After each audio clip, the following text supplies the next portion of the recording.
do a little video to look at the new Range Rover Evoque facelift rear lights.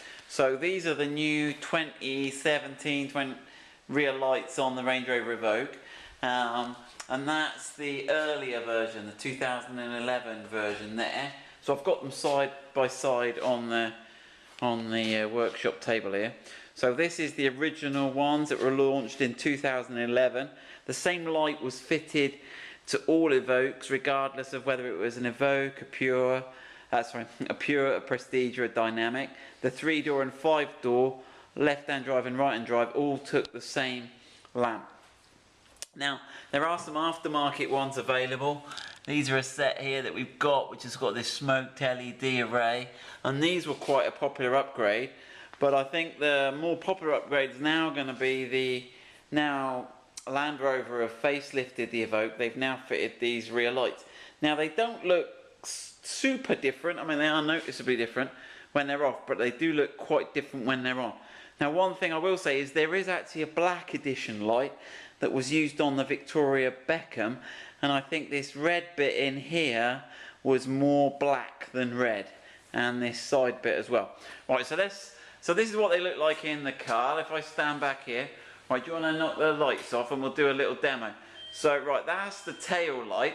So the new lights have got a much more sort of glow effect. They sort of, right, that's right, and do indicators.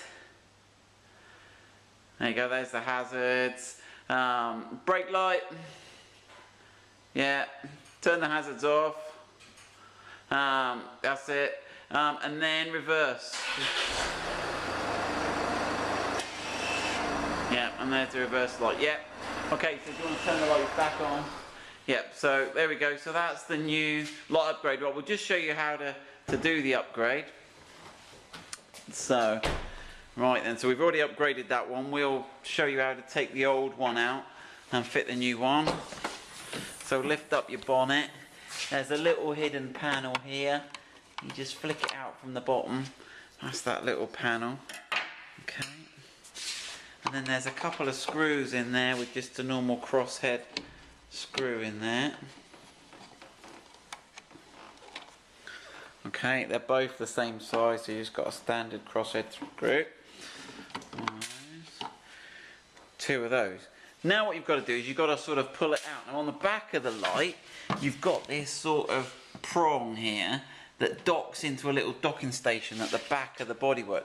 So you've got to be a little bit careful. So you've got to pull it straight back. This end's easy, but it might be a bit stuck. Now well, let's show them what happened there. So when we first pulled it out, so there's the nipple. When we did it, this little docking station actually pulled out. So yeah, if Ian pops that out. So that's what you've got. You've got this little docking station.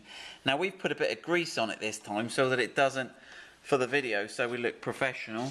So it didn't. So it might be a little tip when you change your lights. I'd put a little bit of grease in there because it did come out. So when you take your old lights out, check that the little insert hasn't come out with the light. In which case you'll have to get a pair of pliers and pull it off and step it back in. Right. So there's a little connector on the back of the lights. Release the connector. You've got to just push this little plug here. Alright, you get the new light. So there's no need to change any resistors or do any modifications to the car. This is a plug and play upgrade. So there you go. So just guide your docking station back in, give it a little tap back in. And then put your two little screws back in the side there. Now these lights may or may not come with the little panel depending where you source them from, so you may have to reuse your old cover panel, but the old cover panel is the same on the old lights as the new lights. There you go, clip your little panel in, the little tongue goes at the top. There we go, job done. Let's have a look. Range Rover Evoque rear lights upgraded.